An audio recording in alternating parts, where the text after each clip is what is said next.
Behold, the 100th film I've seen released in 2014. Yeah. So let's get into the review for it.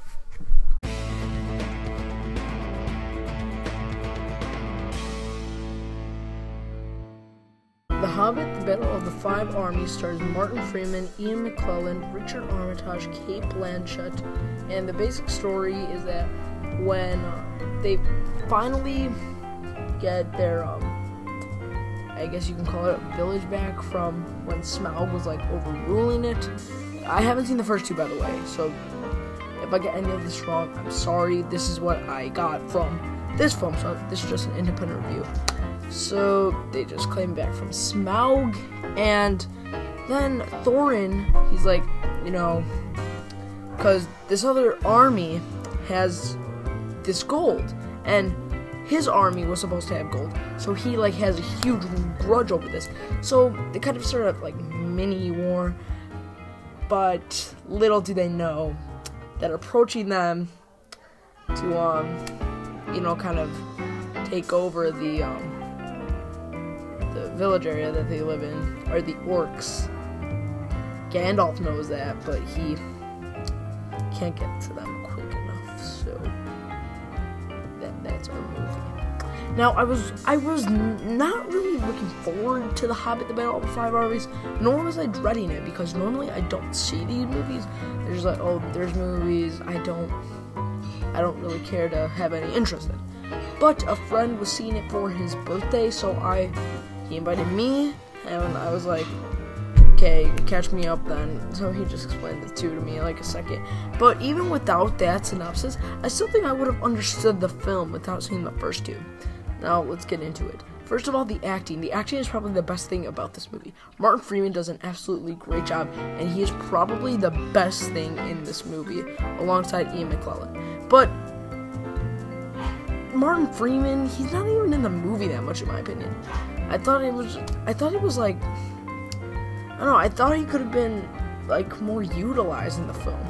Thorin in the movie, played by Richard Armitage, was also really good, but like I said, the standout performance in this movie is Martin Freeman. He does an absolutely great job.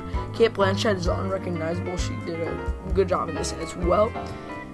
So yeah, those are all like the main actors. The direction, Peter Jackson does a fantastic job directing this movie. The battle scenes are some of the greatest battle scenes I've seen. Not only are they directed really well, and it's not shaky cam whatsoever, but also they're just epic. They're amazing, and it just looks great. The effects look great. The CGI, that was a voice crack. The CGI looks amazing in this movie, and Peter Jackson is freaking awesome. Peter Jackson, man. I saw this movie also in 3D, and I have to say, you don't need to see this movie in 3D. I mean, it wasn't really beneficial in the slightest. So, if you think about seeing this movie, you don't have to see it in 3D. The movie runs at about 2.5 hours, and I will say that it doesn't feel that long. I mean, it does feel really short because the battle scenes do keep you entertained for the most part. Note how I said most part, because the beginning and like the middle of the beginning, I'm not sure how to describe it, but I did get a little bored with it.